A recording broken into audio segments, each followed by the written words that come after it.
Welcome back, Master Bean. Hey there, Sharon. I hope the sudden shower didn't catch you too unaware. Would you like me to fetch you a dry change of clothes? Nah, I'll survive. Thanks to your warning this morning, I was able to avoid the worst of the downpour. I'm amazed you were able to tell a storm was coming that far in advance, though. Chairman Arena takes a lot of business trips, so I'm used to keeping an eye on the weather. Never being caught unawares is just one of the maid's many responsibilities.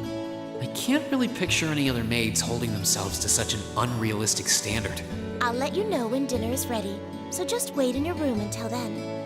I expect the meal will take a little longer to prepare than usual today. Oh? How come? Well, with 2 new residents in the dormitory, I thought I might make tonight's dinner a little fancier than usual. A welcoming feast of sorts for them. Really? That sounds like a great idea. I'm looking forward to it already. Anything I can help you with for it? Oh, could you? I'm actually short a few ingredients, so I was just about to step out to buy what I need. I'd be happy to run to the market for you then. It's still coming down out there. Might as well go back out while I'm still damp, right? Don't worry about me. I don't mind. Well, if you insist, I'd be happy to take you up on your kind offer. Here's a list of everything I'd like you to buy.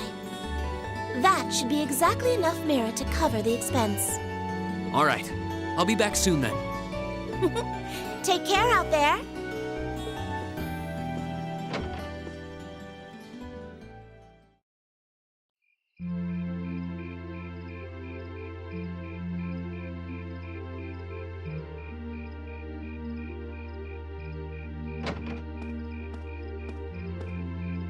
Looks like the rain must have stopped while I was inside. It's gotten pretty dark out, too. I'd better get back to the dorm. Oh, hello. Oh. You wouldn't happen to be one of the Class 7 students from Thor's, would you? Out for a little late-night shopping, are we? You could say that. But how did you know I'm from Class 7? You're one of the favorite topics at our radio station, actually. There are plenty of people out there who want to know more about Thor's dashing guys and gals in red. Oh, you work at the radio station?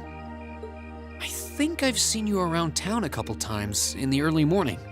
Oh, really? By the time morning rolls around, I'm usually so out of it. I hope I didn't look like I was about ready to keel over. No, not at all. Hold on. Your voice sounds so familiar. Oh, maybe you know me from the radio? Ahem. Good evening, everyone. This summer's turning into a real scorcher, isn't it? To beat the heat, we're going to be broadcasting tonight from a park here in Trista. Ring any bells? Wait. Huh? You're Misty? From Abendheim?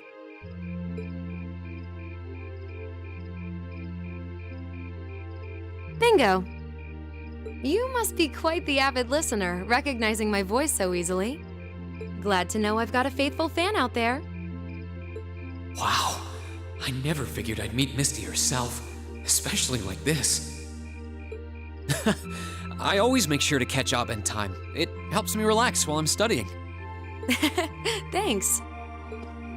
But it sure is serendipitous, you know? Having a chance encounter like this, just after the rain's eased up. Ooh, maybe I should mention this on tonight's show. I'm not sure that I really constitute a noteworthy topic for a radio broadcast. It's kind of weird. I only know her from Abendheim, but she seems just as friendly face to face. Is something the matter? You're staring at me so intently, I feel a little embarrassed. Well, forgive me if this sounds a little odd, but this isn't actually our first meeting, is it? If I'm not mistaken, we met once before. In a hotel in Heimdall.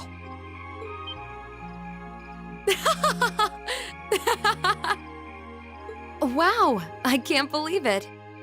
I never figured anyone would actually catch on.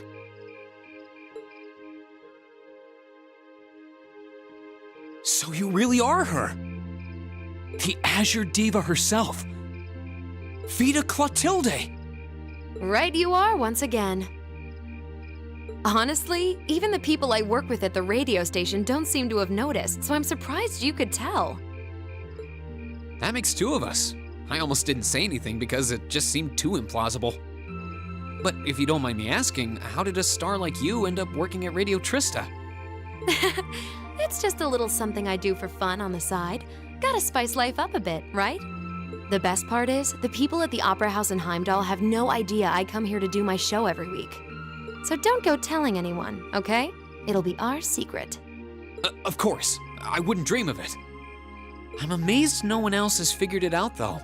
It's not like you use a different voice when you're on the radio. Well, there's a little trick to it. You're not the only one who was surprised, though.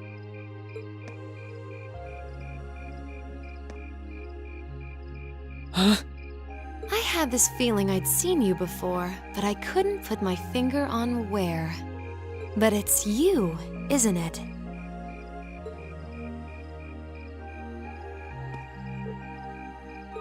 Anyway, I have to get over to the studio now. Oh, and be sure to tune in to tonight's Aubin Time. It'll be a fun one, promise. Wouldn't miss it. And give my regards to those two, would you?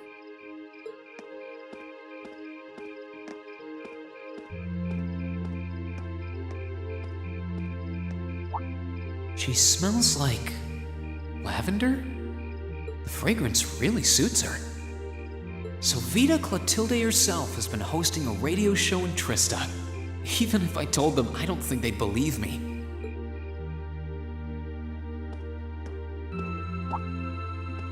Oh, welcome back. Oh, hey there, Emma. Did you just get back too? Yeah, I just returned a short while ago. Were you out shopping? Yeah, Sharon asked me to go out and pick up a few things for dinner. Though I ended up taking a bit longer than I expected. Wait, do I smell lavender on you? This is perfume, isn't it? How did it get onto you? Oh, right. I guess I must have soaked up the scent too. She did get pretty close. That's the only thing I can think of. Reen, I can only hope the reason you ended up taking longer than expected isn't because you were... Whoa, hold on. You've got the wrong idea, Emma. I just happened to bump into someone I know while I was out, that's all. Nothing scandalous, nothing I'd be ashamed of. I never said it was. Though you do seem strangely defensive for a man who has nothing to hide. Huh.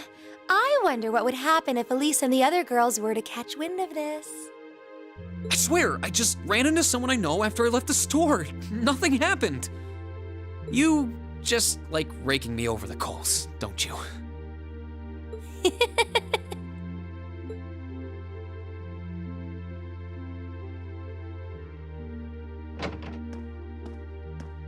Oh, Master Reen, I see you've returned. Were you able to get everything I asked for? Sure did. Let me bring it over.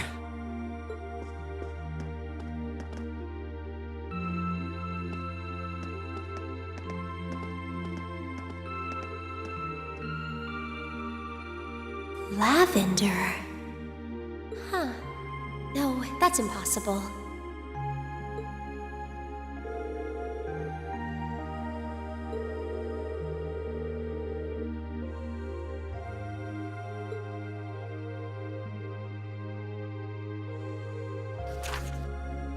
So, the West Zemuria Trade Conference is just over a week away now.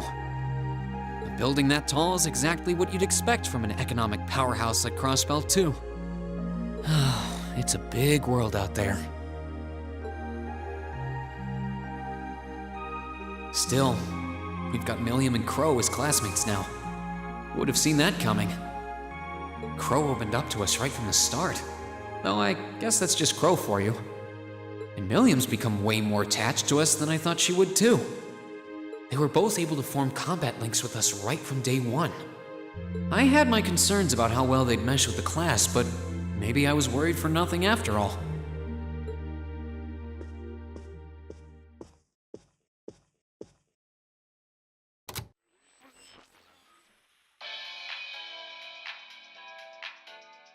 Good evening. I'm your host, Misty.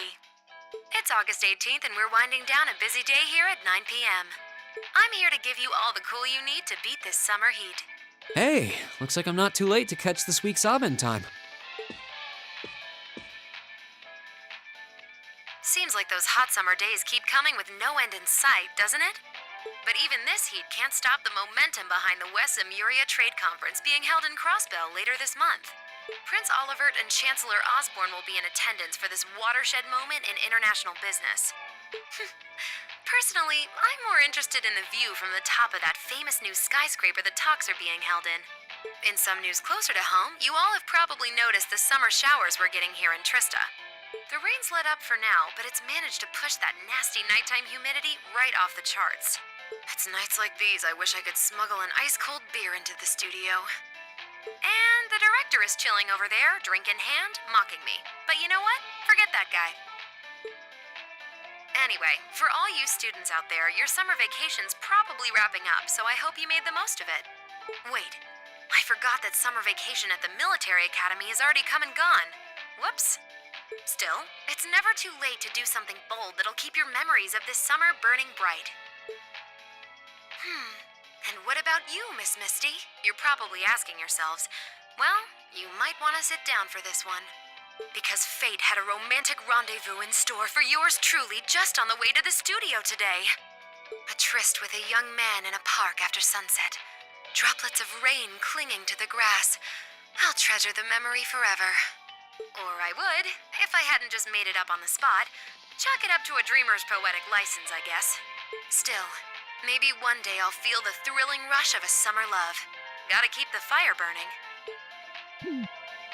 Wait, is she talking about when I ran into her earlier tonight? She's got quite the playful personality, though somehow that doesn't come as too much of a surprise. It's kind of weird thinking that I just met her on the street a couple hours ago. Anyway, I have to get over to the studio now. Oh, and be sure to tune in to tonight's Abend time. It'll be a fun one, promise.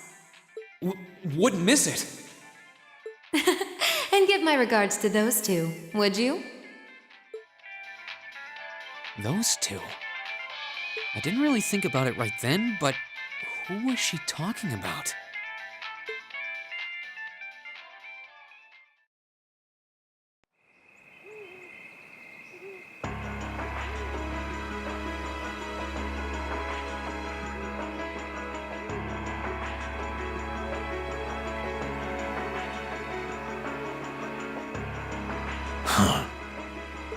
Ah, so you've arrived. Good to see you, boss. Oh, you're awfully early.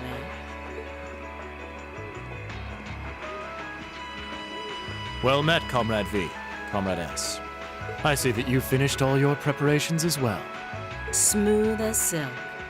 Although you're the one who'll be taking center stage in our next operation without a doubt. Who'd have thought you'd volunteer to go pound the pavement in Crossbell? The Red Constellation are gonna be there. I still think I'm the prime choice for this one. I disagree. As I can no longer rely on the power of the flute, it makes the most sense for me to go. Especially when you consider the very real possibility that we may have to accept a necessary sacrifice for the greater good. That is the best way for us to achieve what we desire. You're serious? Ugh. You really are too morose for your own good. I could say the same of both of you. Why else would you have willingly plunged yourselves into a struggle like this to begin with? I suppose you're right. You got us there. I see you've all gathered. Comrade C. Fashionably late, but worth the wait. That makes it a full house. I appreciate your gathering, comrades. The wheels have been set in motion. There is no place for hesitation, no time for looking back. We seek only results. I couldn't agree more. No objections here either. Goes without saying. That said, I will ask you but once. Comrade G, are you certain this is the path you would walk? My heart itself beats with the ideals of the Liberation Front. If my life should see its end in Crossbell, so be it. That tyrant must be stopped from creating the vile dystopia he seeks. Dear though the cost may be, if through our efforts we or anyone anywhere succeeds in that aim, we will have our victory. Very well. May the goddess, or perhaps powers less fair, attend you. When this is over and our victory won, let us toast our success together. In the Imperial capital. Indeed.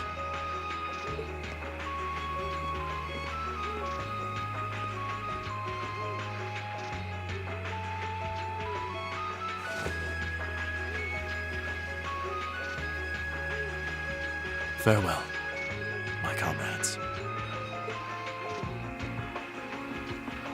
He doesn't know how to express how he feels, but I understand. Losing your place in the world for doing what's right, and throwing yourself into the eye of the storm. It ain't something I could do. Different paths brought each of us here, but the road we travel now is the same. Let us depart, Comrade S, Comrade V. We each have our own part to play in what is to come. Of course. Just leave it to us.